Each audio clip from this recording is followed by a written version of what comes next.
Hello, Joe. Let's read the question. An unbiased coin is tossed. If the result is a head, a pair of unbiased dice is rolled and the sum of the numbers obtained is noted. If the result is a tail, a card from a well shuffled pack of 11 cards numbered 2 to 12 is picked, and the number on the card is noted. The probability that the noted number is either 7 or 8 is fine. देखिए हम यहाँ पे consider करते हैं, हम even event मानते हैं, let's say even event मानते हैं हम। इवेंट नोटेड, जो हमने नोट किया है नंबर, नोटेड नंबर इज 7। हमने इवन को क्या इवेंट एज्यूम किया कि जब हमने दो नंबर्स नोट किए 7 8, तो इवन को हमने इवेंट एज्यूम किया कि इवन वो इवेंट है जो हमने 7 नंबर को नोट किया है। सिमिलरली ई2 को हमने, ई2 हमारा इवेंट है when noted number is 8। Okay, let's say coin हमने टॉस किया है, तो लेट्स से एच हमारी इवेंट है getting head, fine, and T हमारी इवेंट है गेटिंग टेल। ओके, तो देखिए कॉइन को जब टॉस करते हैं तो हेड आने की प्रोबेबिलिटी पी एच अगर हम फाइंड करें 1/2 होती है। सिमिलरली टेल आने की प्रोबेबिलिटी भी 1/2 होती है। ओके, यहाँ से इन्फॉर्मेशन पता चली। देखिए अब हम टोटल प्रोबेबिलिटी का अगर फॉर्मूला लगाएं, टोटल प्रोबेबिलिटी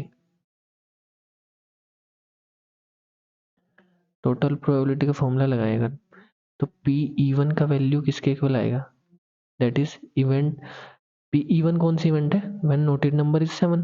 तो पी इवन का फॉर्मूला का टोटल प्रोबेबिलिटी से क्या आएगा, पी एच, मतलब कॉइन टॉस किया है पहले, तो हेड भी आ सकता है टेल भी आ सकता है। लेट्स से हेड आया and P even upon H, fine, plus P T P even upon T. Tail आने पे भी हम 7 नंबर नोट कर सकते हैं, तो दोनों से हमने टोटल प्रोबेबिलिटी से फॉर्मूला निकाला।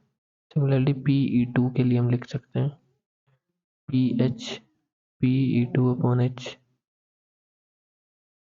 Plus P T P E two upon T, fine. Total probability से हमने दोनों का फॉर्मूला लिखा है। अब देखिए P E one upon H, P E one upon T, P E two upon H, P E two upon T, ये values हम अगर फाइंड करें,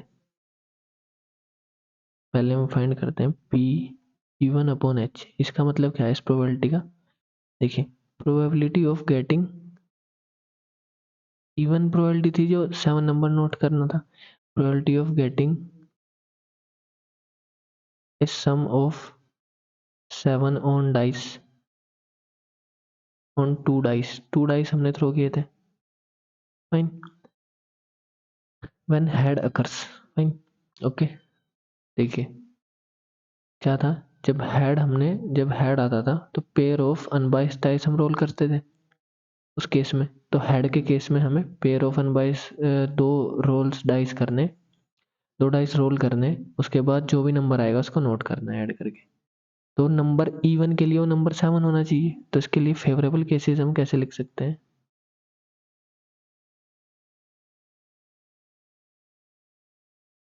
फेवरेबल केसेस देखिए नंबर 7, दो डाइस हमने रोल किए, तो नंबर 7 किस किस केस में आ सकता है, लेट्स से फर्स्ट डाइस से 1 आए, सेकंड से 6 आए, तो सम करके 7 आ जाएगा। लेट्स से 6, फर्स्ट डाइस से 6 आए, सेकंड से 1 आए, ऐसे ही 2 5 5 2 3 4 4 3, these are our possibilities getting number 7 by adding. हमने दो डाइस को रोल किया। अब देखिए टोटल नंबर ऑफ केसेस कितने होते हैं, टोटल नंबर ऑफ केसेस जब हम दो डाइस रोल करते हैं, टोटल हमारे 36 केस बनते हैं, इफ यू रिमेंबर 36 केस बनते हैं टोटल, 1 1 1 2 1 3 1 4 ऐसे करके। डाइस पे कोई भी 6 आ सकते हैं और सेकंड डाइस पे कोई भी 6, तो टोटल 36 कॉम्बिनेशन बनते हैं। तो जो P E one upon H आएगी हमारी, फेवरेबल केसेस हमारे कितने आए देखिए 1 2 3 4 5 6 टोटल आएंगे 36, दैट इज 1/6 आएगा, फाइन। अब हम P E one upon T देखिए, जैसे इवन अपॉन टी मतलब व्हेन टेल अकर्स, जब हमने कॉइन टॉस किया है उसके बाद टेल आ गया, तो टेल के लिए क्या कंडीशन थी देखिए, if result is a tail, a card from a well shuffled pack of 11 cards numbered 2 to 12। हमारे पास 11 कार्ड्स हैं 2 से 12 तक जिन पे नंबर लिखे हैं, उनमें से हमें एक कार्ड पिक करना है। और कार्ड पिक करते टाइम उसका उस पे नंबर कौन सा अकर आना चाहिए, नंबर कौन सा आना चाहिए 7, क्योंकि P E1 upon T find कर रहे हैं। देखिए 2 से लेकर 3 4 5 अप टू 12 तक हमारे पास 11 कार्ड्स हैं, और हमें चाहिए कौन सा कार्ड जिसपे 7 अकर आए, 7 नंबर आओ।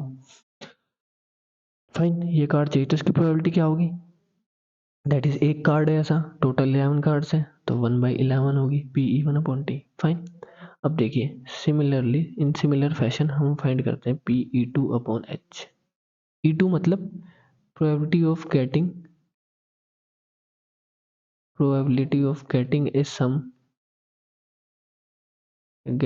सम ऑफ 8 ऑन 2 डाइस।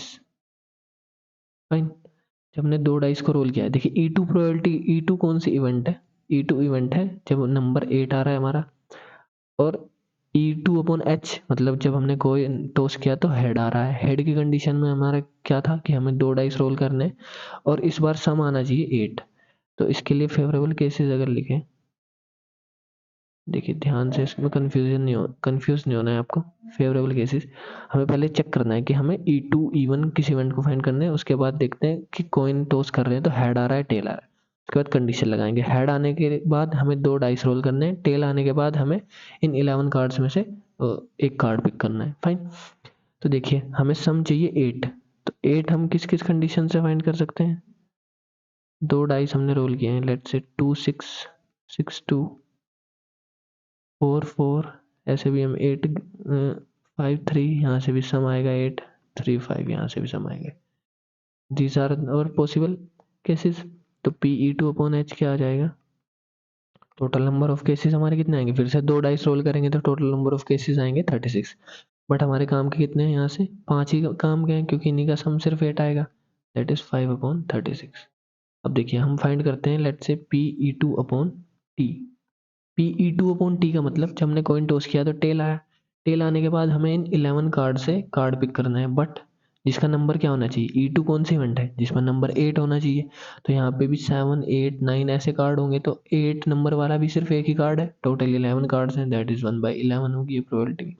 अब देखिए जैसे हम ये वैल्यू सब्स्टिट्यूट करेंगे P1 upon H P1 upon T, तो हम ये वाली वैल्यूज फाइंड कर सकते हैं P1 P2, that is P1 हमारा आएगा, देखिए PH हेड आने की प्रोबेबिलिटी 1/2, टेल आने की प्रोबेबिलिटी 1/2, तो ये वैल्यू तो 1/2 होगी इनटू Pe1 अपॉन एच हमने फाइंड किया था 1/6 plus Pt 1/2 into Pe1 upon T हमारा कितना था 1/11। देखिए 1/11 था, ये 1/6 था, कंफर्म कर लेते 1/11। फाइन, यहाँ से इनके सम करेंगे, ऐड करेंगे, ये वैल्यू हमारी किसके इक्वल आएगी, देखिए 1/12 प्लस 1/22। फाइन, तो एलसीएम लेने के बाद ये वैल्यू हमारी किसके इक्वल हो जाएगी, 22 plus 12 that is 34 upon 12 into 22, इसके इक्वल आएगी। इसको कैंसिल आउट कर सकते हैं 2 से, दैट इज 17 अपॉन, ये 6 आएगा, तो 6 इंटू 22, ये वैल्यू हमारी हो जाएगी 132। फाइन, Pe1 हमने फाइंड किया, अब Pe2 हम फाइंड करते हैं। Pe2 that is PH into Pe2 upon H, PH हमारा है 1/2, Pe2 अपॉन H फाइंड कर लेते हैं। देखिए Pe2 अपॉन H हमारा था 5/36, वैल्यू सब्स्टिट्यूट करते हैं 5/36 प्लस PT फिर से 1/2, Pe2 अपॉन T हमारा किसके इक्वल आया था 1/11 ही आया था, तो फिर से इंटू 1/11, यहाँ फिर से सम करेंगे, ऐड करेंगे, ये वैल्यू आएगी, एलसीएम क्या आ जाएगा हमारा इस बार 5 इंटू, देखिए यहाँ पे 22 आएगा मल्टीप्लाई में 5 के साथ, प्लस ये 36 इंटू 2 दैट इज 72 आएगा, डिनोमिनेटर में हमारा आएगा 36 इंटू 2 72 इंटू 22। फाइन, इसको सिंप्लीफाई करेंगे, सिंप्लीफाई करने के बाद ये वैल्यू हमारी आएगी, कुछ वैल्यू कैंसिल भी होगी, जैसे 2 से 2 कैंसिल होगा सब जगह से, ये वैल्यू हमारी आएगी 91 अपॉन 792। Fine, okay.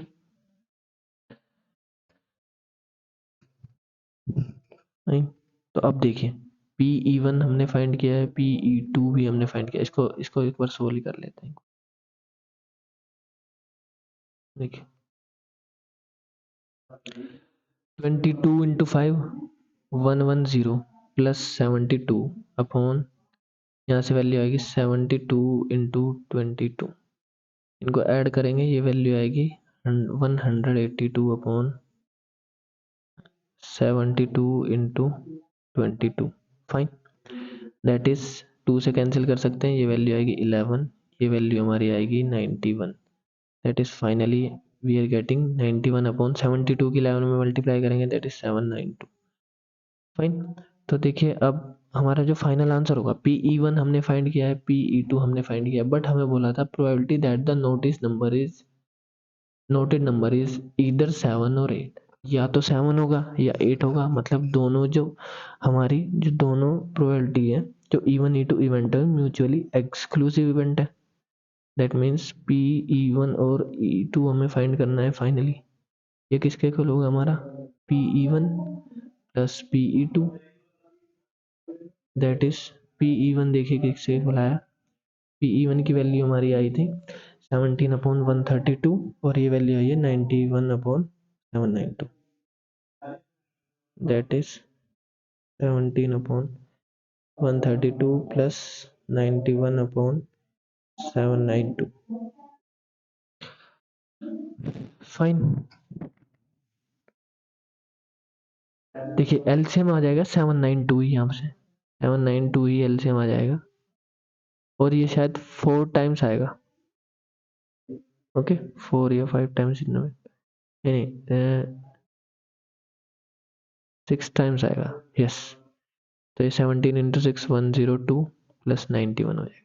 देखिए 132 से जब हम कैंसिल करेंगे ना 792 को, ये 6 टाइम कैंसिल होगा, तो दैट मीन्स यहाँ पे 6 से मल्टीप्लाई करेंगे, 6 से डिवाइड करेंगे, तो ये वैल्यू हमारी एलसीएम आ जाएगा 792, 17 इंटू 6 102 प्लस 91, फाइनली हमारा आंसर आएगा 193 upon 792। This is our final answer 193 upon 792. That means option 2 is correct. I hope you understood this solution. Thank you.